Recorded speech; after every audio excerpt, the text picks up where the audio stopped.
ಮೈನಾರಿಟಿಗಳನ್ನು ದೂರ ಇಡಬೇಕು, ಆಂಧ್ರ ಎಸ್ಸಿಗಳನ್ನು ದೂರ ಇಡಬೇಕು ಅನ್ನೋದು ಏನೋ ಒಂದು ಹಿಂದಿನ ಕಾಲದ ಸಿದ್ಧಾಂತ ಇತ್ತು RSSದು, ಅದು ದೂರ ಸರಿಸಿದ್ದಾರೆ. ಇವತ್ತು ಅವರು ಬದಲಾಗ್ತಾ ಇದ್ದಾರೆ. ಹೀಗಾಗಿ ಬದಲಾಯಿಸಿಕೊಳ್ಳಲೇಬೇಕು. ಮುಂದಿನ ದಿನಗಳಲ್ಲಿ ಯಾರು ಬಂದರೂ ಬದಲಾಯಿಸ್ಕೊಳ್ಬೇಕು, ಇಲ್ಲಾಂದ್ರೆ ದೇಶ ಉಳಿಯೋದಿಲ್ಲ, ಅರಾಜಕತೆ ಆಗ್ತದೆ. ಉದ್ಯೋಗ ಇಲ್ಲ ಅಂದ ತಕ್ಷಣ 2 ದಿವಸ ಕೊಡ್ತೀರಪ್ಪ ಗ್ಯಾರಂಟಿ, ನೀವು ಎಷ್ಟು ವರ್ಷ ಕೊಡ್ತೀರಿ? ಇಲ್ಲಿವರೆಗೆ ನಮ್ಮ ಮೋದಿಯವರು ಕೊಟ್ಟಂಥ ಅನೇಕ ಕೊಡುಗೆಗಳು ಲೆಕ್ಕ ಹಾಕಿದ್ರೆ ಹೆಚ್ಚು ಕಡಿಮೆ ನಾವು ಇವತ್ತು 215 ಲಕ್ಷ ಕೋಟಿ ರೂಪಾಯಿ ಸಾಲದಲ್ಲಿದ್ದೀವಿ. ಆ ಸಾಲ ಎದಕ್ಕಾಗಿತ್ತು ಅಂದರೆ ಈ ಒಂದೆಲ್ಲ ಗ್ಯಾರಂಟಿನ ಕೊಟ್ಟು ಮತ್ತೇನು ಕೊಟ್ಟು ಘೋಷಣೆಗಳು ಘೋಷಣೆ ಮಾಡೋದು ಅದ್ರ ಉದ್ಯೋಗ ಇಲ್ಲ ಕೈಯಾಗ. ನೀವು ಎಷ್ಟು ವರ್ಷ ರೀ ನಮ್ಮಲ್ಲಿ ಗಾದಿ ಮಾತು ಕನ್ನಡದಾಗ ಕುಳಿತು ಉಂಡ್ರೆ ಕುಡಿಕೆ ಹೊಣ್ಣ ಸಾಲೋದಿಲ್ಲ ಅಂತ. ಹಾಗಾಗಿದ ಪರಿಸ್ಥಿತಿ, ಸಾಲ ಹೆಚ್ಚಾಗ್ಯದ, ಬದುಕೋದು ಕಷ್ಟ ಅದ, ಉದ್ಯೋಗ ಇಲ್ಲ.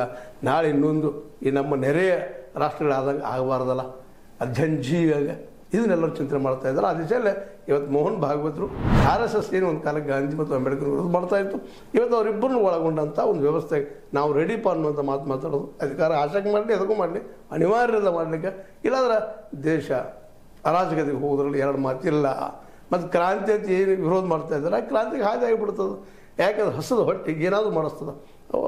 ಒಂದು ಕಡೆ ಮಾರ್ಚ್ ಹೇಳ್ತಾನೆ, ಹಸದ ಹೊಟ್ಟೆ ಕ್ರಾಂತಿ ಕಾರಣ. ಅದು ಹಸದ ಹೊಟ್ಟೆ ಸಿಗದಾಗ ಉದ್ಯೋಗಗಳು ಎಲ್ಲರೂ ಸಿಗುವಂಗೆ ಮಾಡಿದರೆ ನಿಶ್ಚಿತವಾಗಿಯೂ RSS ಆಗಲಿ ಯಾರೋ ಆಗಲಿ ಪ್ರಜಾಪ್ರಭುತ್ವ ಇರಲಿ, ಜೊತೆಗೆ ಎಲ್ಲರಿಗೂ ಉದ್ಯೋಗ ಇರಲಿ. ಇದನ್ನು ಯಾರು ಸದಸ್ಯರ ಅವರು ಮುಂದಿನ ದಿನದಲ್ಲಿ ಈ ದೇಶ ಆಳ್ತಾರೆ. ಇಲ್ಲಾಂದ್ರೆ ದೇಶ ನಿಶ್ಚಿತವಾಗಿಯೂ ಕ್ರಾಂತಿ ಹೇಳ್ತಾ ಇದ್ದಾರಲ್ಲ ಇವತ್ತು, ಅದು ಆದರೂ ಆಯಿತು. ಯಾಕಂದ್ರೆ ಅಂಥ ವಾತಾವರಣ ನಮ್ಮೆಲ್ಲ ನೆರೆ ದೇಶಗಳಿಗೆ ಬಂದದ. ಜಿ ನಮ್ಮ ಬಾಗಿಲಾಗ ಬಂದಿರ್ತೈತಿ, ಇದು ಎಚ್ಚರ ಅಂತ ಹೇಳ್ತಾ.